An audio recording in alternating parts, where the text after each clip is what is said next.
Beng, lalamove ulit tayo.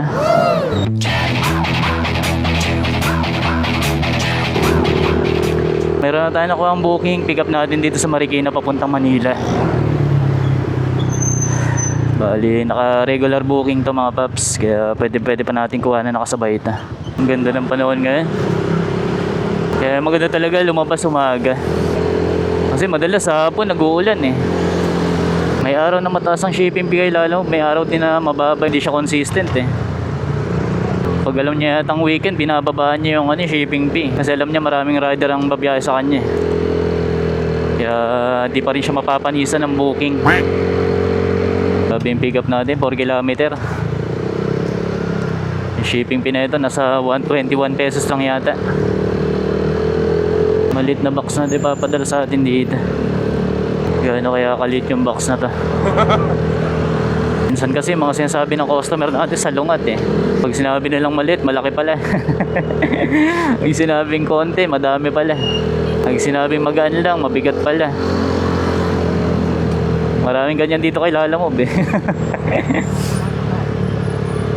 Minsan pa pag yung mga nagpapadeliver ng mga cake, walang mga note yung mga yan eh. Kasi nga naman pagka naka-note silang cake, walang kukuha sa booking nila. Matatagalan sila sa pagkuha ng rider. Gagawin ng mga hindi na sila magno-note.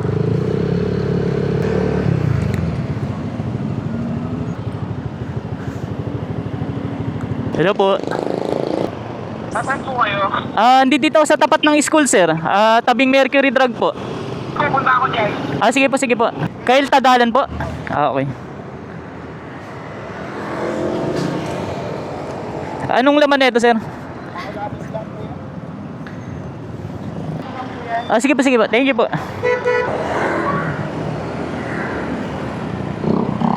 13 kilometer, baba ng shipping fee, 121. Medyo mababa yung shipping fee nila Lalamove, kaya obligado talaga sasabayin natin to.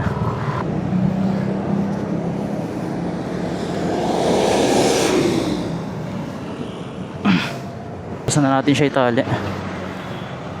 Bali, kuhanan na lang natin nakasabay itong mga paps.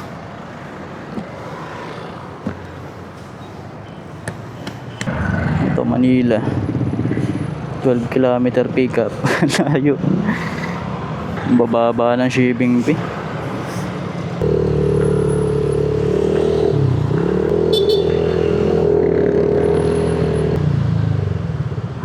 Dito na muna tayo.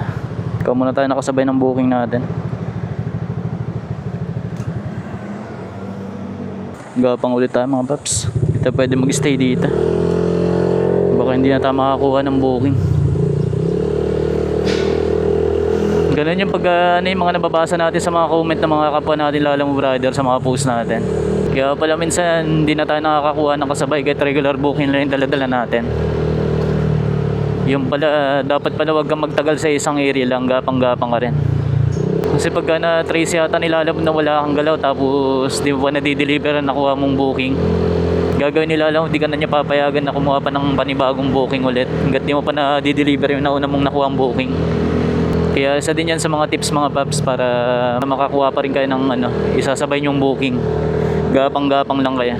Pwede na ulit rito, try natin dito. Manila, 73 ang bababa kasi yung shipping fee.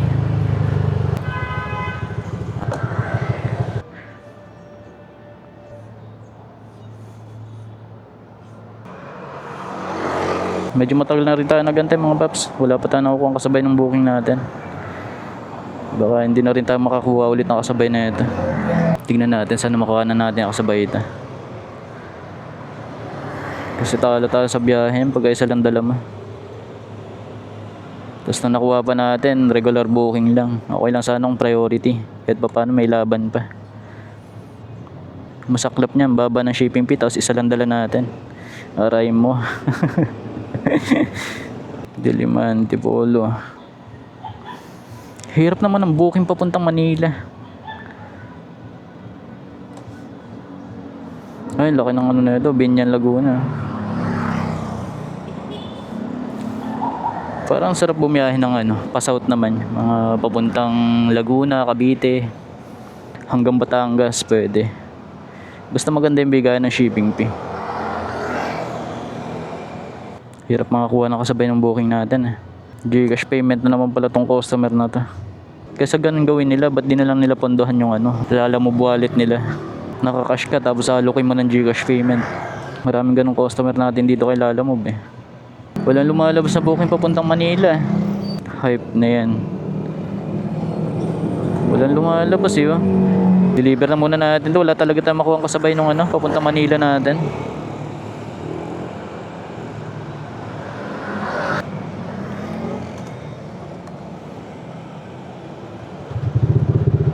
Ayun, Manila yun Ay, Commonwealth yung pickup. 12 kilometer away. Layo. Lalayo ng pickup.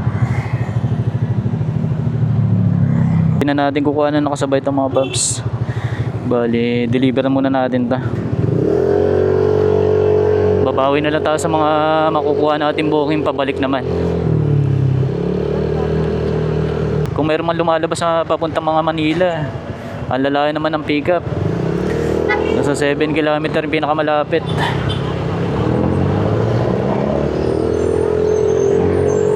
Okay lang sana kung naka-priority booking tong Manila natin Regular booking lang kasi ito mga paps. Tapos 121 pesos lang yung shipping fee.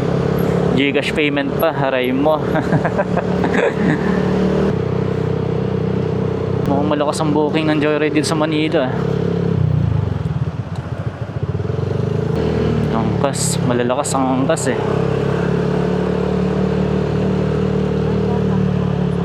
Meron pa nga tayo nakitang post angkas rider. Grabe, paldo si Paps. Ibang booking yung kinuha eh. Angkas lang sa kalam.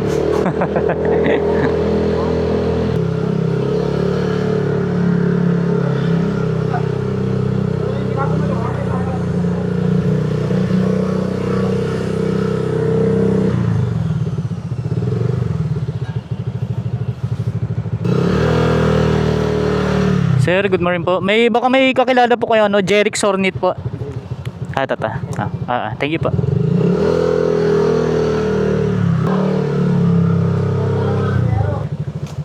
Hello, ma'am. Mandidita na ako sa labas niyo po.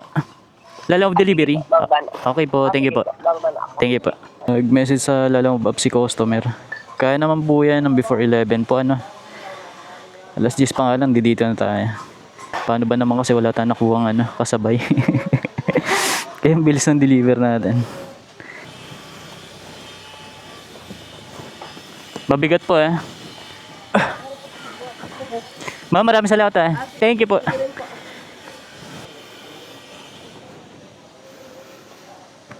So, deliver na natin dito sa Manila. Isa lang yung dala natin mga paps. Aray ko.